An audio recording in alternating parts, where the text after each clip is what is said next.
Welcome back to Just Scrap Radio on BJPenn.com. I'm your host, Cole Shelton. Episode 58. We got a good lineup here ahead of UFC Vegas 42. First up, we're joined by Felicia Spencer to preview her fight against Leah Letson, who's making her return. Felicia, obviously, coming off that disappointing loss to Norma Dumont. The loss doesn't look as bad anymore. It was a split decision after what Dumont did to Aspen Ladd, but prior to that, she went all 5 rounds against Man Nunes for the belt. So 2-fight losing streak. Felicia's really looking to get back in the win column, and she's pretty honest. She just focused on this fight because she doesn't really know what's next for her. Just because the state of the featherweight division, you don't really know what's going to happen. But we did this interview like the Friday before Ladd Dumont, so it um she does talk about maybe the winner, the loser of that one, but with Ladd losing, it does make a lot of sense. But really good chat with Felicia. Then we're then going to be joined by Thiago Moises to preview his fight against Joelle Alvarez. We talked to Thiago about his loss to Islam Makhachev and what he learned from that. Obviously, first UFC main event, going 4 rounds of the Islam looked very impressive after Dan Hooker couldn't even get out of the first round. So Thiago says he learned a lot, and he expects to use this here against Joelle Alvarez, who he thinks this is a perfect opponent for him to get an impressive win and start working his way up, back up those lightweight ranks. We're then going to be joined by Sean Woodson to preview his fight against Colin Anglin. Sean Woodson, arguably the biggest featherweight on the roster. He's 6'2", 79-inch reach. He's gonna have a big reach and height advantage over Colin Anglin, who he thinks he can get the highlight reel finish and start to get some momentum back behind his name as he wants to get active. Maybe get a big win here, get a bonus return in February, and start to kind of work his way up to the top 15. We close things out talking to Leah Letson just about kind of what she's been dealing with. She hasn't fought since 2018 when she beat Julia Stoliarenko by split decision at the tough finale. Since then, she's had 2 UFC fights canceled due to medical issues. She got into that, how she thought she'd maybe never fight again. So a lot of adversity and lots of to overcome. She's returning basically 3 years to the day, just about 2 weeks shy of her last fight. So very important fight for Leia, who she thinks she can get a win over Felicia. She's right there in the title mix, but really good chat with her. Really good chat with all four of you. I appreciate you all listening. Be sure to share the show, subscribe, and thank you all for listening. All right, we're joined by UFC featherweight Felicia Spencer, who's back in action here pretty soon. Felicia, how's it going? I'm doing great. How about yourself? I'm doing well. Like, I know your last fight didn't go your way. Like, what did you kind of take away from that fight? Because that was a super close fight with Norma. I just my mental space I think was just maybe not where it usually is or where it should be, and I've definitely taken steps in the right direction to just to have that drive and that fire. Like I just didn't feel like that intensity when I was there. Like I didn't feel that drive in the cage that I know I have. So it's definitely in there now. I definitely I want to have, pulling from that, I don't really feel like super proud of that performance. So that's kind of what I'm taking. Like I'm really excited to just go back in and no matter the outcome, to be able to walk away like proud of what I did in there. And after the loss, like, did you really know what was going to be next? Just because we talk about a lot, like, you don't really know when the next fight or who the next fight's going to be in the division. Yeah, I didn't really know what was next. I wasn't really thinking too far ahead. I was just kind of taking care of post fight, uh, bumps and bruises, and kind of just playing a little bit of the waiting game, to see what was going to happen. And yeah, I was kind of open. I didn't really have any expectations of anything. I was kind of open to see what would happen. And it was nice to see Norma got booked, and then shortly after I got booked, and yeah, things are still rolling. So I'm really happy that, with all the questions in the last couple of years about the division, it seems like it's sticking around at least for now, and kind of building, and especially with this weekend with the Norma and Aspen Ladd fight. That's kind of an exciting twist in the division. So I'm really excited about it. I'm happy to be a part of it. And this is about 6 months after your last fight. Like, was this the right time frame? Or was it a bit later than what you thought? No, this is the right time. Yeah, I had to kind of take care of a little bit of lingering injuries, and yeah, I was happy that it wasn't. I don't think I would have been ready sooner, but this was like the perfect time to be able to peak. After this, to be able to peak for this fight. So. Hey, your opponent, Leah Letson, like, were you surprised this is who you got? Just because she hasn't fought in a while and, like, no one really knew when she was coming back. Not at all, actually. I thought for a few years that I would end up fighting Leah Letson at some point. I figured she would be a featherweight when she did come back. When from the beginning, I kept thinking, oh, my next opponent's probably going to be like, I don't know, Leah Letson. And then it never happened. And then out of the blue, she's ready to fight again. I mean, I know she was going through some health issues of her own. So I was really happy to see that she was able to overcome it and, come back. And I know she's really excited to fight again. So I was happy for her to have the comeback. And yeah, I kind of figured at some point we would fight. How much do you know about Leah? Like, she was on Tough, she had some success there, but obviously that's when 2018. Like, how much do you know about her as an opponent? I mean, honestly, not much. I know, that she's tough. I know she's in the armed forces. So all the respect to her. I have nothing, like, zero bad things to say about her. I know she trains hard and she's going to come in and be a tough opponent. I haven't, honestly, a lot of like the game planning and like what I should do, what we anticipate her to do, all that, kind of just leave that to my coaches to work on. And yeah, so honestly, I don't personally know a lot, other than just what's obvious, like, that she's posted about over the years. Well, that's actually something I wanted to ask her, because I talked to her and it wasn't like a shot at you or anything. It was just like any opponent she fought. She says it's going to be hard to fight me because she hasn't fought in so long, and like you don't know what she's working on. So like, how do you kind of prepare for that? Because like she is right where she hasn't fought since 2018. So like you don't know what she's added or how she's going to fight now. Yeah, I mean, I kind of think about that with every opponent, whether they fought recently or not. I always think they're going to be tweaking their game, changing things, and just being the best version of themselves. I feel like most fighters have never shown the best of their ability in the cage. I feel like we spend so many hours and hours and hours in the gym. We have our best moments in the gym for sure. I feel like most of us do. So that's I always expect, no matter what I've seen from a fighter, to know that the ability is probably even up, 3 times or more higher than what we've ever seen. I'm always just expecting like a level up.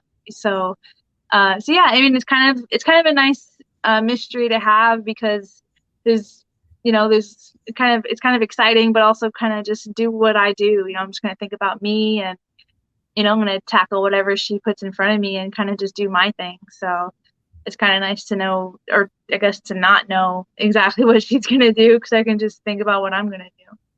How do you kind of see the fight playing out then? Honestly, I can definitely see myself, just wanting to finish it and get a great performance, and that's more than likely going to happen on the ground, whether it's a TKO or a submission. So, yeah, I think that would be where I foresee it. I mean, she's tough enough where I don't expect a first round, even though that'd be amazing. I like to get my work done quick, but I could see a second round finish, probably one of the options on the ground. How much better or big of a relief is it seeing the UFC book these featherweight fights, and like you see like Aspen Ladd moved up, Holly Holm even like was moving up before she got hurt. Like it seems like for a while, every time we talked, it was always like you don't know what's next, you don't know who else is fighting, but now there's like actual fights and happening. Like how's that? Like how important is that to see for you, and especially like a big relief for you?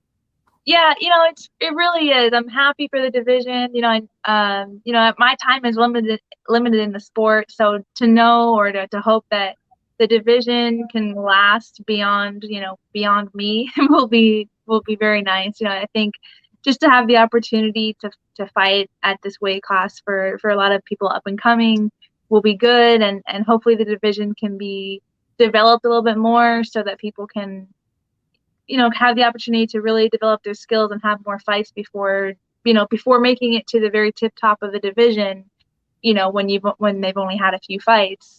So the more that the division grows, the more that's going to be a possibility for people for the featherweights to just get better, before jumping to the top. So yeah, I'm excited about it. I'm happy, for all the featherweight girls that are coming up or that are sticking around, or just, it's nice. It was another, it was going to be it is going to be the main event. So that's awesome that the main event of a UFC fight night is going to be a featherweight female fight, and it's not for the title. So that's a big deal.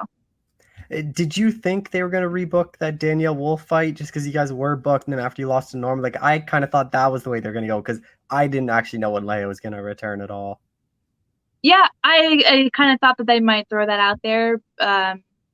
especially me coming off of a loss. I figured whoever lost the fight on May 22nd would possibly fight Danielle Wolf. It definitely wouldn't have made sense coming off of a win. So, yeah, I don't know. I don't really know what's going on with her end. I know she had an injury during camp last time, but hopefully it's better, and hopefully she'll, be able to show her skills soon. Do you think the Apex favors you just with the smaller cage? Like it's kind of easier for you to get to that, be able to clinch and take her down. Like there's less room for kind of lay to work. Yeah. I mean, smaller cage definitely tends to favor the grappler. So I mean, she's a good grappler too, though. So, I mean, it's the third time in a row I fight at the Apex, so I do kind of miss now at this point, like having that like the crowd and stadium, or something a little bigger. But I'm definitely not complaining. Like I'm happy to be at the Apex, and there will be a little crowd this time, so that'll be a little different. But as far as the cage goes, it's not really something that I think about a lot, but I think the Apex cage is closer to cages that I'm familiar with in training, so that's kind of a bonus, I guess, that I'm more familiar with the size. You get your hand raised here. Like, when's that ideal time for you to return? Like, you hoping it's quicker than the 6 months? Or do you think that's a kind of good timing for you every like couple 5, 6 months? Honestly, I have no idea. I haven't even thought about what happens after November 13th. So, it could be quick, it could be not quick. I honestly have no thought about how quick to return. It all depends how I feel and what's available, how my life goes. So. Are you hoping girls like Holly and Aspen stay up at featherweight? Because then those are obviously two big names for you to fight down the line as well. Yeah, I mean, I hope they stay at featherweight, and I hope others who feel like they're cutting too much weight come to featherweight. I'm excited for it to grow. I hope they sign people from outside of the organization to, fill up the roster a little bit.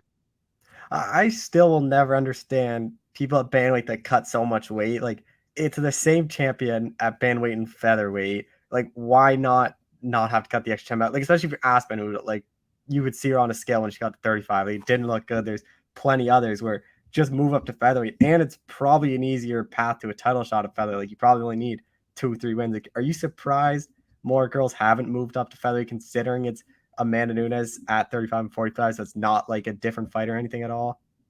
Yeah, I think, but earlier, like I used to be more surprised. I feel like now maybe I'm realizing maybe they just want to have a size advantage. Maybe they think they'll have a size advantage at 35 until they reach the champion, which I'm not sure is really true. But so yeah, I mean, I think in the case of the fight coming up this weekend, Aspen Ladd was pretty much in line for a title shot anyway, but she needed a win probably, especially since Pena's fighting Nunes. So this honestly puts her in line for a featherweight title, right? So if she beats Norma, boom, there's your next featherweight title defense. Norma beats Ladd, she just beat top contender at bantamweight.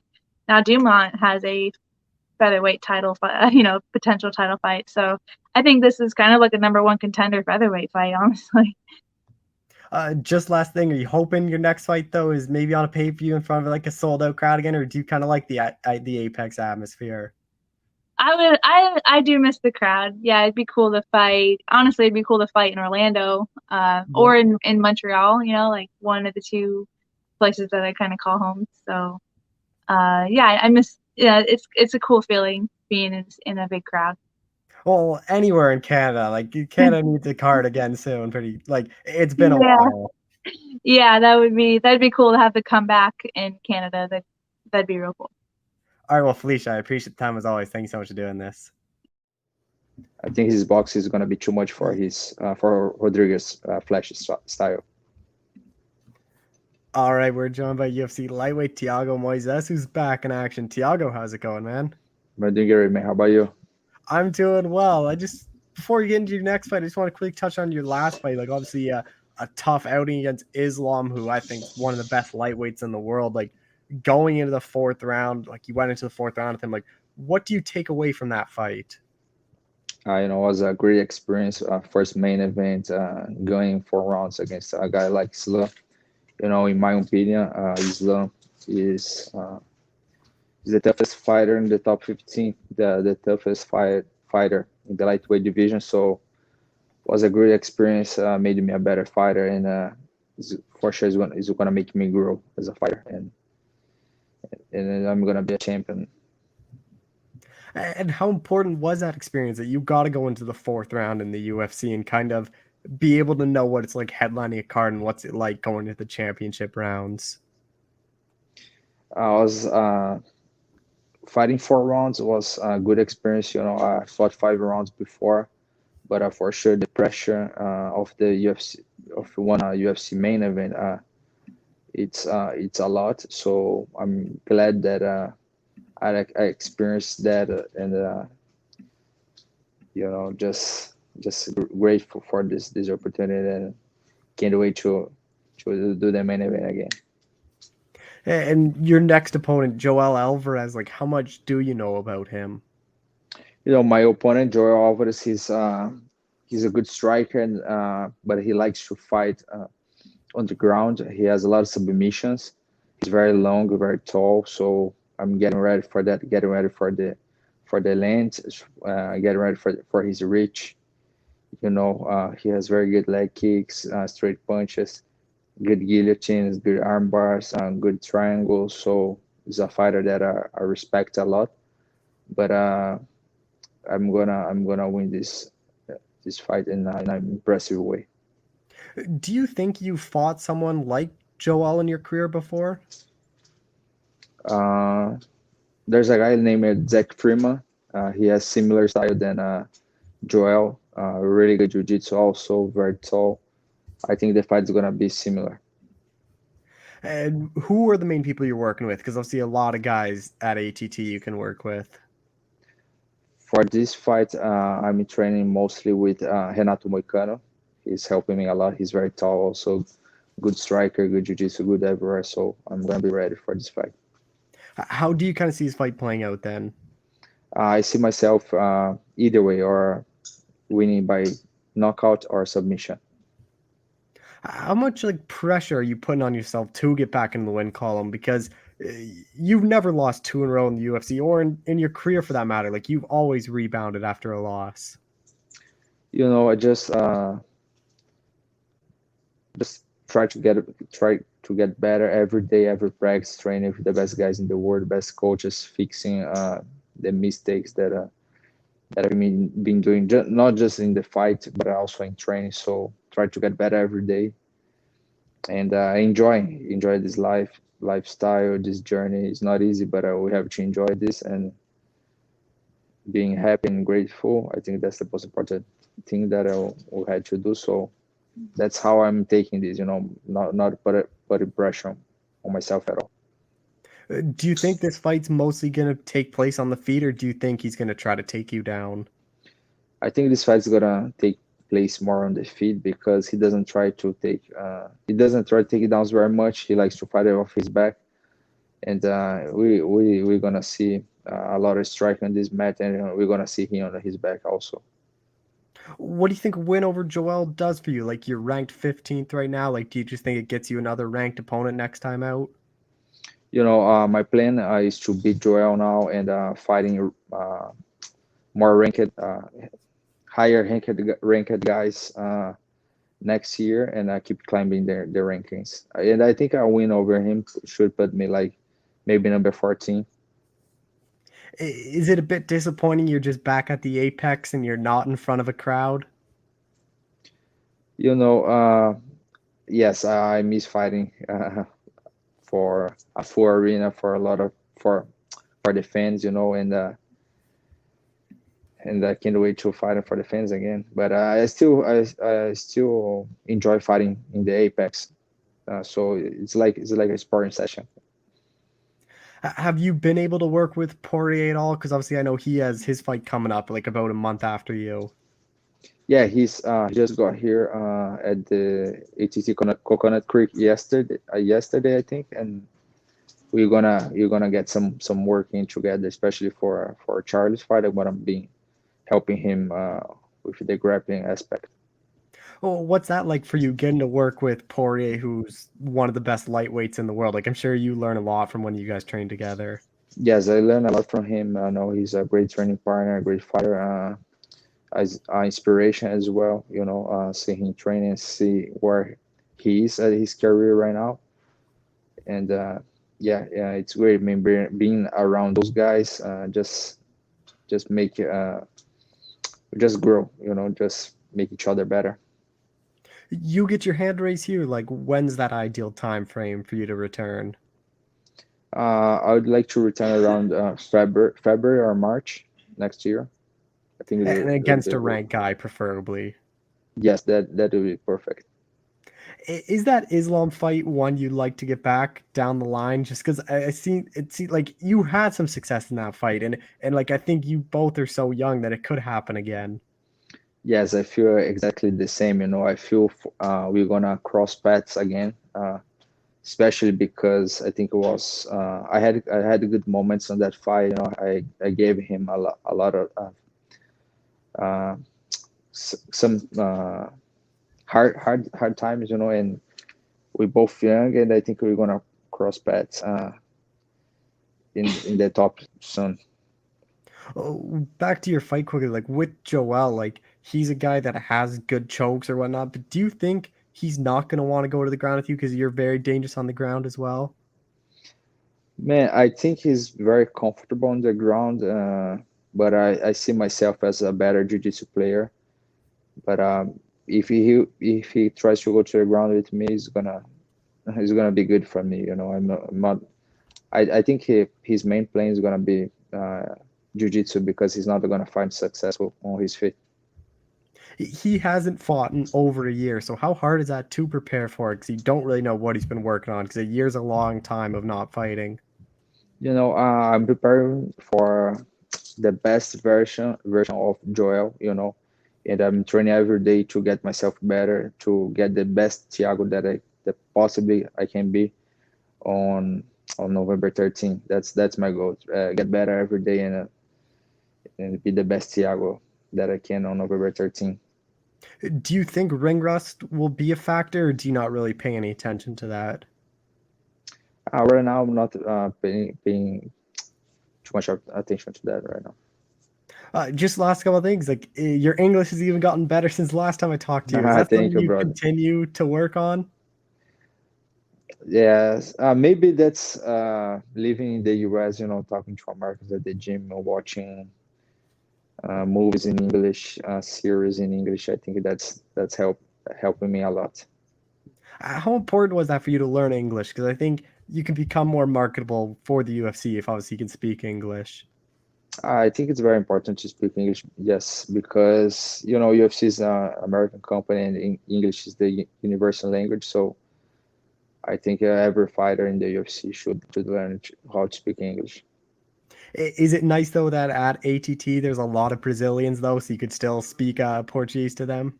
Yeah, there's a lot of Brazilians right now. There's a lot of Russian guys, and yeah, I think the mostly nationalities at ATT are Brazilians and Russians, and of course also Americans.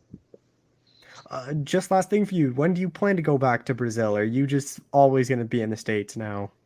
Now I go to Brazil just to visit my family, and I'm going to Brazil. I think maybe for Christmas. I think for Christmas.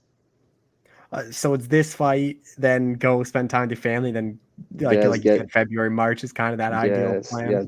That's my plan. Get this win. And go to Brazil, celebrate with my family, friends.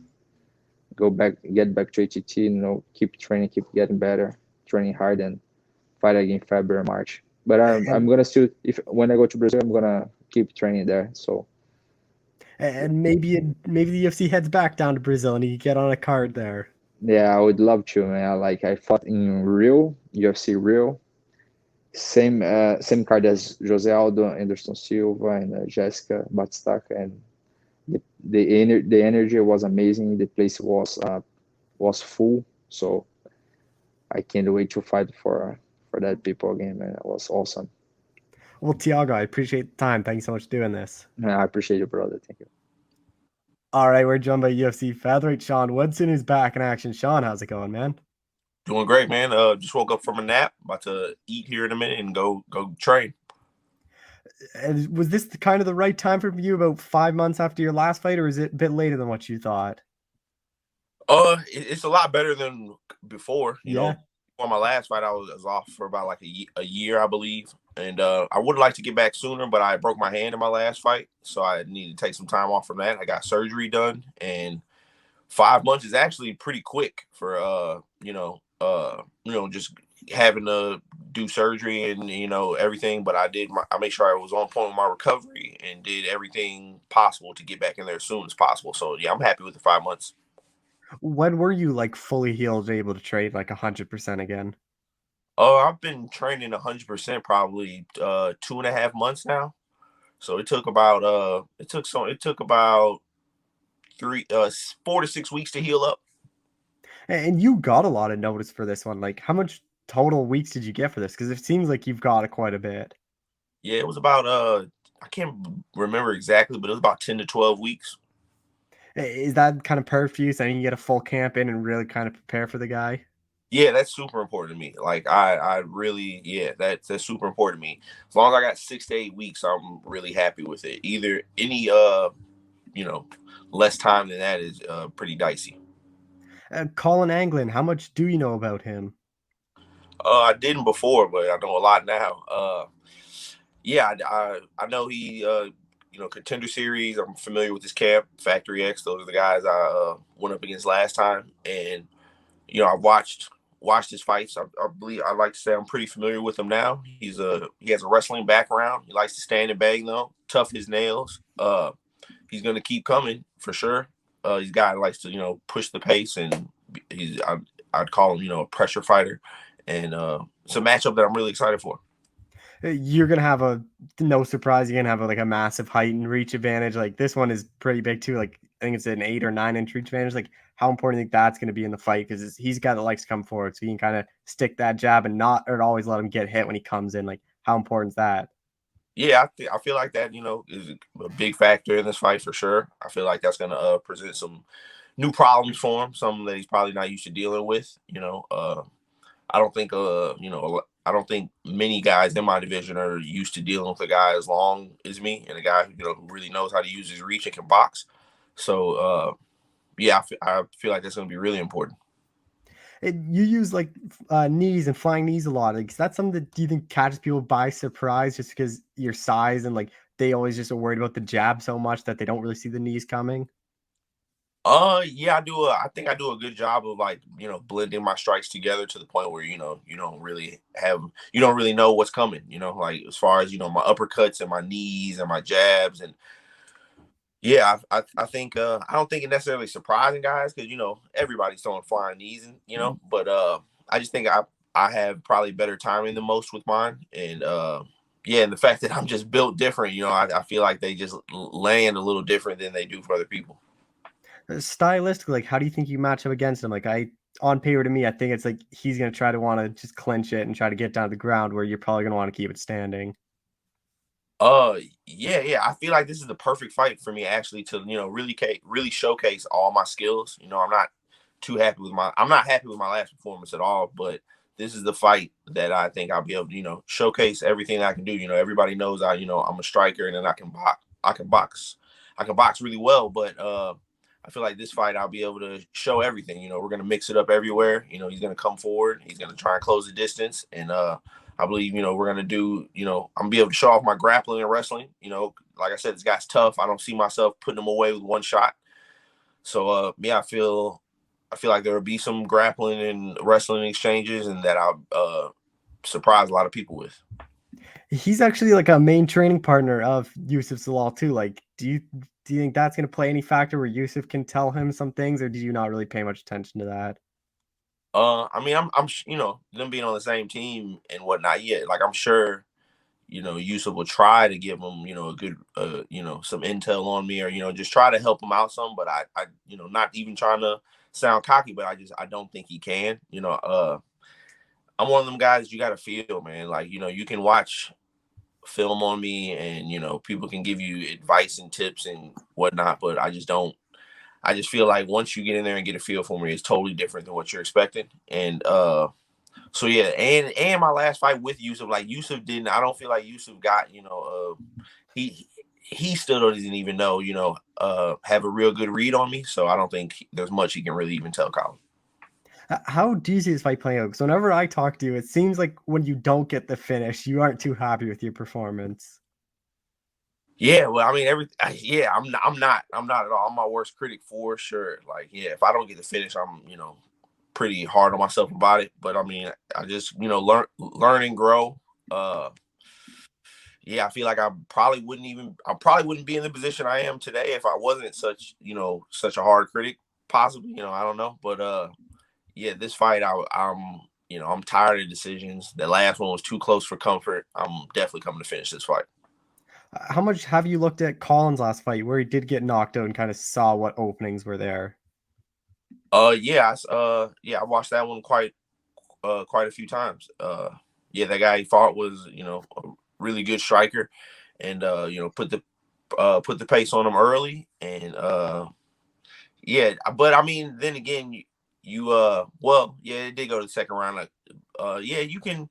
There's some things I took from that fight, but the full fight didn't play out, so I didn't get to see too much. It was kind of like it was pretty one-sided as well too. So, but yeah, I've seen it quite a few times. Whenever I talk to you too, even in this chat, like it seems like you do a lot of studying. Like, how much studying do you do and like watching film your opponents do you do, and how much do you think that helps? This is my life. Like, yeah, this is my life, man. I don't play around with this at all. Yeah, when you give me, 10, 12 weeks, to study one guy, I really take that opportunity. I really take advantage of that. Yeah, I watch film. I watch fights every day. I don't necessarily watch my opponent every day, but like fights that are like similar to, like our matchup. I watch, if that makes sense, like Yeah. tall strikers versus, wrestler or whatnot, like I watch film every day. I study, a lot. This is a 24/7 round the clock job. It doesn't just end in the training room, When you do watch your opponent, like how far back do you go? Like, do you only go like a couple fights back because obviously you change, or are you going like years back and still kind of looking at things he does from years that he's still doing now that you can kind of pick up on? Oh, anything we can find. Yeah, I've heard guys before say that they don't watch old film because it doesn't really. No, there's been so many times where I'm watching film on a guy and I'll see things that they were doing 7-8 years ago that they're still doing, from a fight, 6-7 months ago or something like that. You can, if you watch hard enough, you got an eye for this thing. You'll be able to tell stuff, no matter how old the footage is. But yeah, I watch it all. Is it you normally do it, or do you sit down with your coach and kind of go through it? We don't. So, I mean, we don't really both sit down and watch full fights together at the same time, but we definitely both watch film on our own time, and then when we come together in the training room, we both talk about, we just talk about what we see. But yeah, me and my whole team, yeah, we definitely study film and just talk about it and put a game plan together. I know most UFC contracts go 4 fights. So, like, you're entering your fourth fight. Have you already re-upped? Like, or are you going into your last fight on this one? Oh no, yeah. So whenever I announced this fight on Instagram, I included in that I did sign the new 4-fight deal with UFC. What's that mean for you? Because like you see a lot of people that are just one contract and out. So to get another contract, the UFC, like, and probably bonus like a bit more money too. Like it's probably a big thing for you. Yeah, it's huge, but at the same time, yeah, I mean, yeah, it's huge. Like it's a big blessing. Like it really, man, I was over the top happy when I got the news about it. But at the same time, though, I know how, like you said, I know how this sport goes, and you never really, you can never really take your foot off the gas. You can never really sit back and be like, okay, I'm good here or whatnot. You gotta win. You gotta win, and I don't really even pay attention to how many fights are on my contract or whatever, or like what fight this is going to. Like every fight is the same important to me. You get your hand raised here, like especially a stoppage. That's 3-1 in the UFC. Like, where do you think that kind of puts you in the division? I mean, I know it won't get me ranked or anything, but it'll definitely, put some respect on my name, if you know what I mean. I feel like, yeah, just this fight in general, I just feel like I'll really be able to showcase the fighter that I am. I still don't feel like I've really, showcased who I am. I've showed that I can, I've showed that I can compete with the best. I can win fights. I know what I'm doing out there, but I haven't really showed who I am, and that's what that's been my main focus this whole fight, this whole camp. Do you plan to call anyone out, or is it really just right now whoever the UFC gives you until you kind of get that number, then you can start calling your shots? Oh yeah, it's a couple guys on my radar, but I mean, I got to give you the generic. I'm only focused on it right now, but yeah, it's a couple guys on my radar for sure. I'm definitely gonna, call some people out after every fight. I'll have some guys to call out. Do you think this is it for you this year, like middle of November? Like it's probably hard to get one more in. Yeah, most likely. Yeah, I would like to. I'd like to, knock this one out and get back in there around like February. I definitely want to do a quicker turnaround. I want to. I want to get on the quick turnaround train. Guys fighting, every 2-3 months. I'm trying to make that happen. How much better do you think you will be, or like even now, like fighting active? Because like you had those stretches a year off, like from a Rosa to your last fight. Like I think kind of going active. Like I think you're probably going to be a lot better than what you were. I'd bet money on that. That year layoff just didn't treat me right. Not gonna harp on it too much, but yeah, like just during the whole COVID thing, and yeah, it just wasn't too good to me like everybody else. But I feel like once I start getting in here more and getting more active, that I'll really be able to showcase my abilities a lot more. Just a couple more things. You're at the Apex, like with the smaller octagon. Do you think that kind of is a disadvantage for you compared to the big cage? Because you're a guy that uses your footwork very well, and like you obviously have more room to kind of use your footwork, kind of keep your jab out there. Do you think it doesn't really matter? Yeah. I mean, I don't. Personally, I don't mind it. Like I'm good either or. But I could definitely, see the argument for like why the smaller cage will play more towards the grappler than the striker. Because the grappler, they just want to get their hands on you, and if a guy got more space, he can probably do a better job of preventing that. But I don't mind it at all. I love the Apex. Like that is home for me. I love the Apex. Well, just final thing then. Like, your next fight, are you hoping back the Apex, or are you hoping maybe on a pay-per-view in front of a crowd again? So the same. Okay, yeah, I just said I love the Apex, but yeah, at the same time, I'm really wanting to fight in front of a crowd this next. Yeah, like I would definitely, I want to fight in front of a crowd this next one for sure. But if that crowd's at the Apex, I'm all for that too.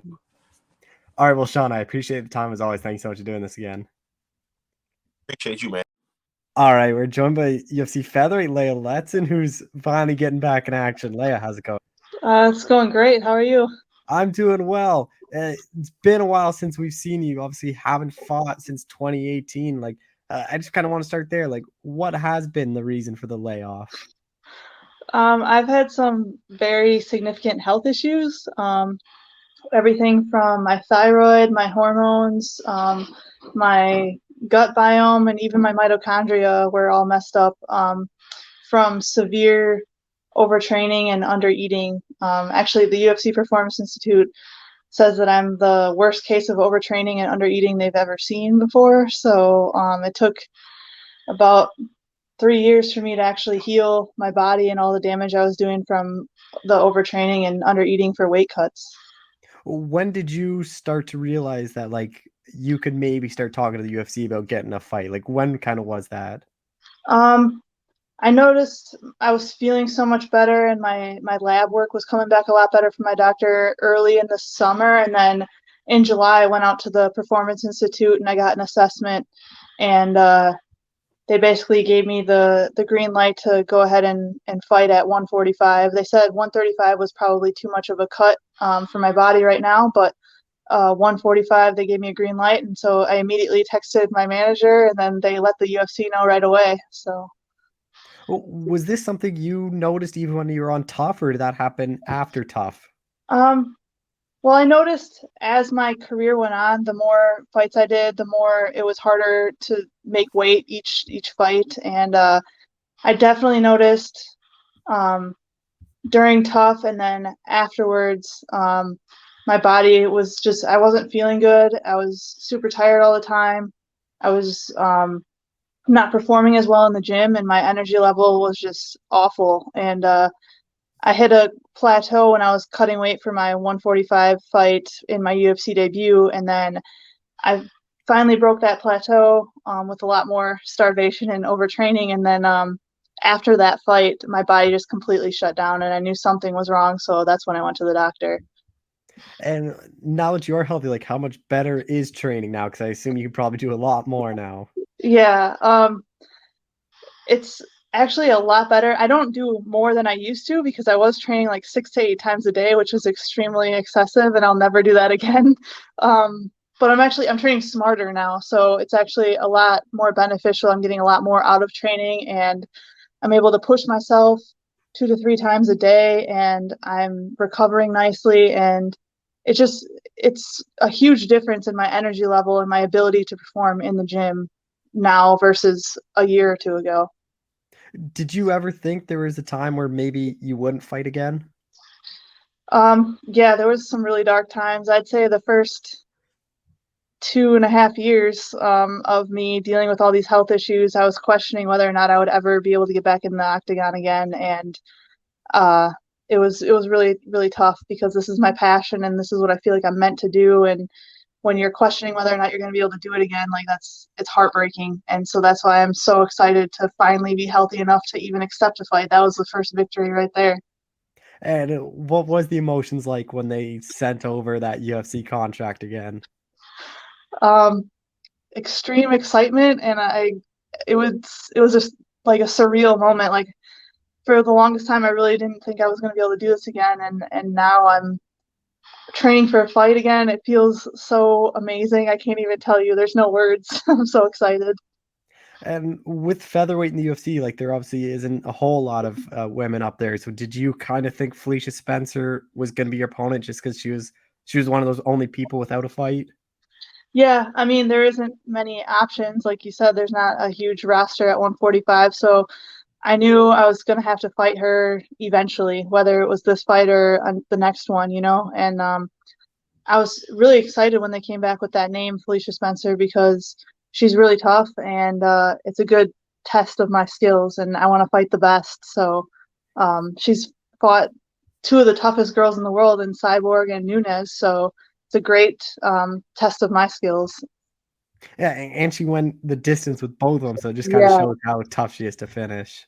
exactly. That's why I'm excited to be able to fight her. It's a big name, and it's going to be a really good test of my ability to come back after 3 years of not fighting and showcase my skills. And I'm a whole different fighter now.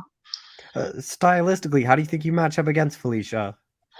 Um, she likes to come forward a lot and clinch up and kind of push you to the fence. And I'm going to be able to pretty much negate all of her clinch stuff. I've been working a lot on my striking, my grappling, just being super well-rounded everywhere. So no matter where the fight goes, I'm feeling really, really confident in my ability to basically beat her wherever she wants to take the fight.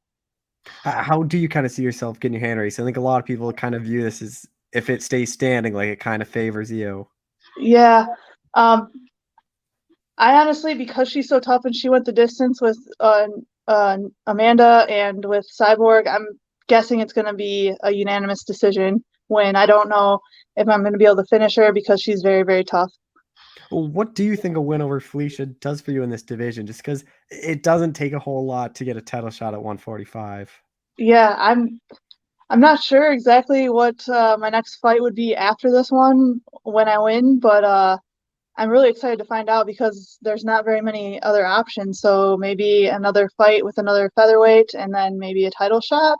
I don't know. I'm not trying to look too far ahead, I'm just trying to win this one.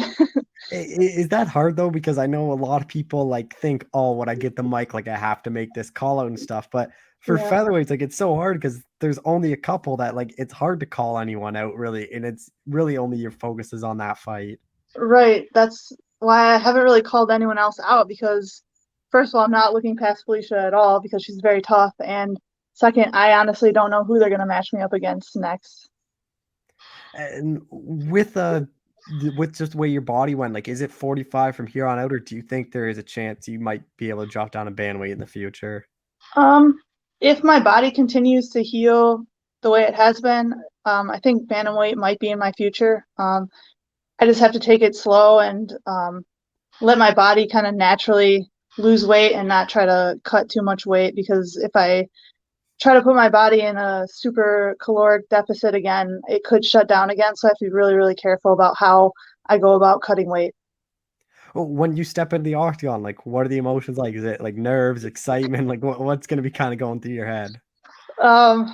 It's hard to say because it's been so long since I've been in the octagon, but normally it's extreme nerves until the fight starts, and then it's just extreme focus on what I have to do. So I'm kind of anticipating that I'll be extremely nervous because I haven't been in the cage for 3 years, but once the fight starts, I don't feel anything but extreme focus. Do you worry about ring rust at all or anything? Like, I know some people say it's a real thing, some people don't. Like, what are your kind of thoughts on it? I don't really think that it's gonna affect me too much, just because this isn't the first time I've had a long break from fighting. Back in 2017, I was deployed, so I took a year off, actually a year and a half, before I fought on The Ultimate Fighter for the first time. And once you get back in there, it's kind of like riding a bike, you know? It just, you feel like you're at home again.